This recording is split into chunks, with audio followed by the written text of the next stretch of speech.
It might be a bad idea. So, Well, you never know. The weather might keep some people at home, so it might be a good night to try and venture out. yeah. Or it might be, a good night to go to the movies. Yeah. All right, so this is KMS 10 and 10. Luke is out today, so we have Nolan.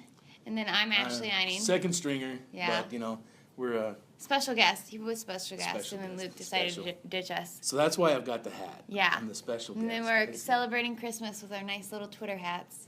So, getting festive. So today I'm going to be talking about Google promoted place ads and I'm going to talk Twitter ad tips. Sorry. No, you're okay. I thought that pause was for me to jump in. I'm going to talk a little bit about metrics and how they relate to analytics. And if you're interested, I did write a blog.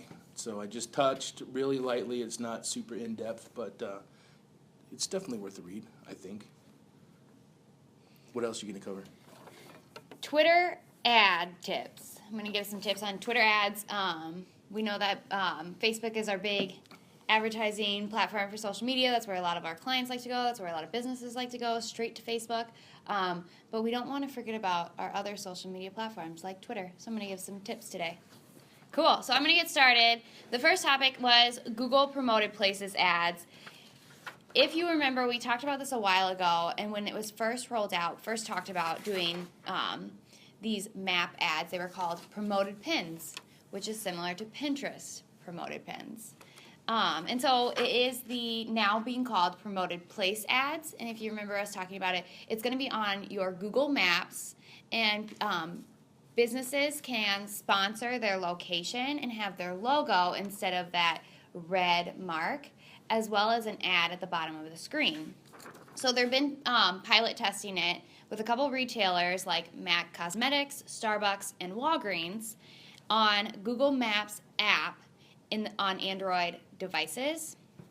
And so Starbucks said that it was really nice for them because it's having their logo on the map helps get their location to jump out on the map, and also promotes a favorite menu item at the bottom of the screen in the ad to give reasons for people to come to Starbucks.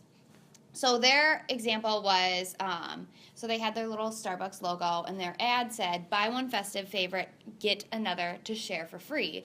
So it's similar to our Google ads. You get 2 lines of description, no header, but 2 lines of description, and then you also get a little image in that ad as well. So Starbucks obviously, said get your favorite item, get another one free, and then their picture was of a Frappuccino with caramel, just a visual. So if people saw, looking on their map, maybe searched coffee, saw Starbucks, and then they're like, actually, that drink looks really good. So then they head on over to Starbucks. So they're just testing it now, continuing to test it. I think we talked about it last March.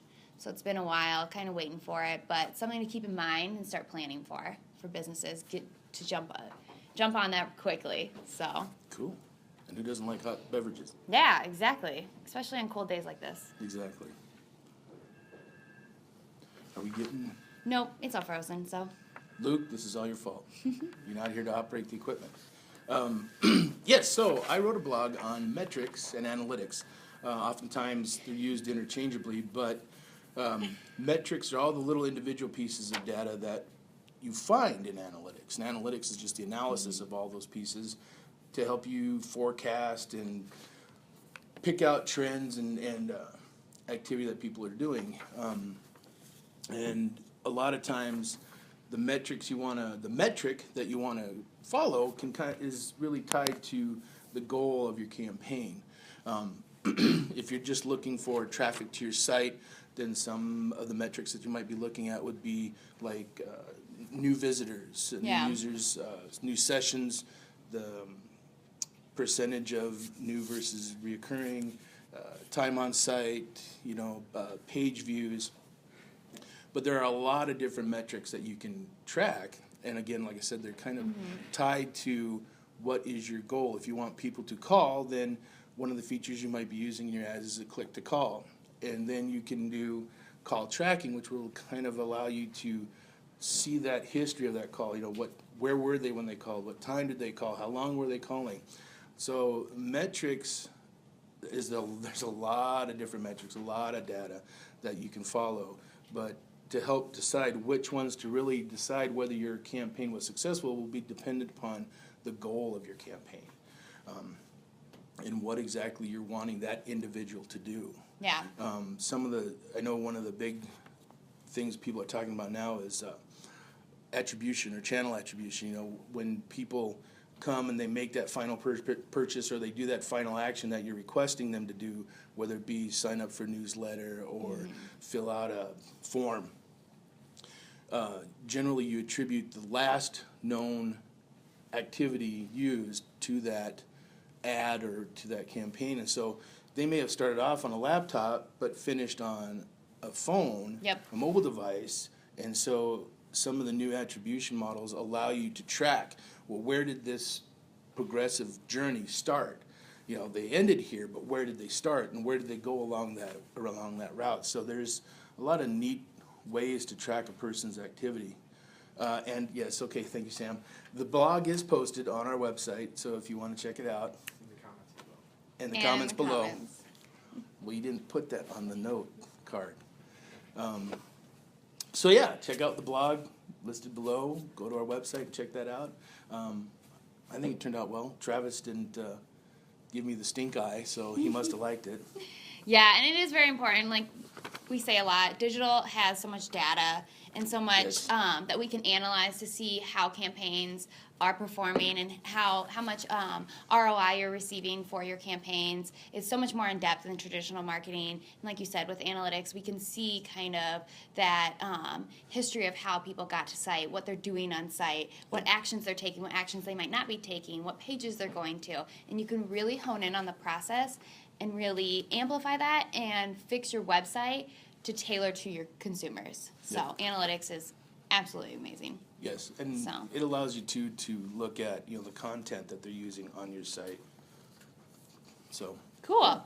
All right, so our last topic for the day, we have only three today. My last topic is Twitter ad tips. And like I said, people's favorite social media platform for advertising is always Facebook. It's the biggest one. That's where all the people are. So there's no shocker there why our clients just always turn to Facebook and want to do ads on Facebook, or businesses and brands, you know, want their Facebook page, they want to be out on Facebook. It's a big platform. But what about Twitter? What about Twitter or those other social media platforms where there still are people using these platforms and they're on it and they're engaging and they're giving insights into your business? So a few cool ad tips that you could be doing, a few targeting features. So you have keyword targeting. That's one thing that Facebook does not have. Facebook, you target by interest, but Twitter has the option to target by keywords. So we can pull actual words that people are using in their tweets and target them. And if you think Twitter, you know, their big thing is hashtags.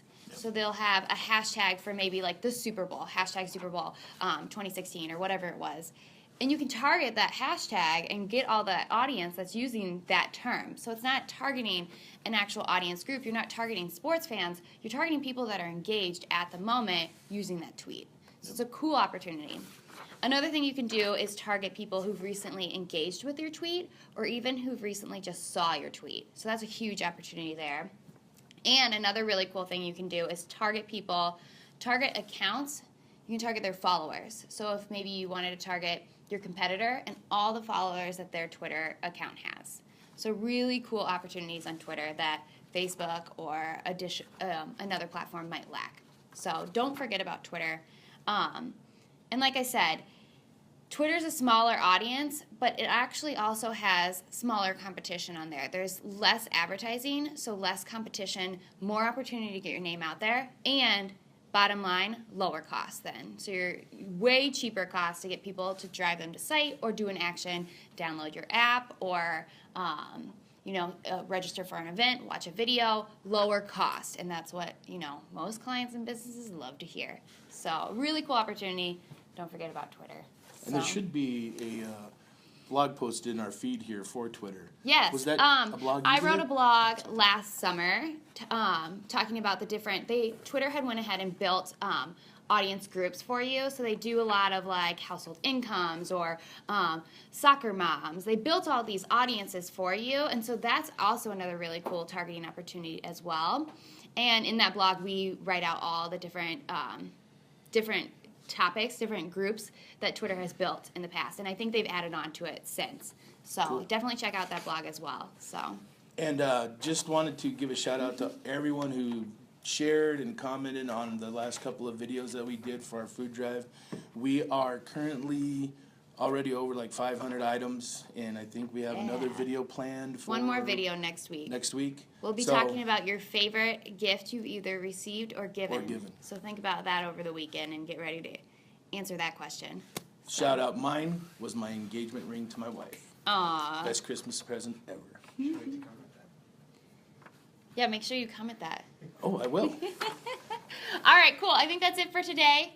Stay warm, stay out of the snow, stay safe. Drink lots of coffee. Yeah. See you later.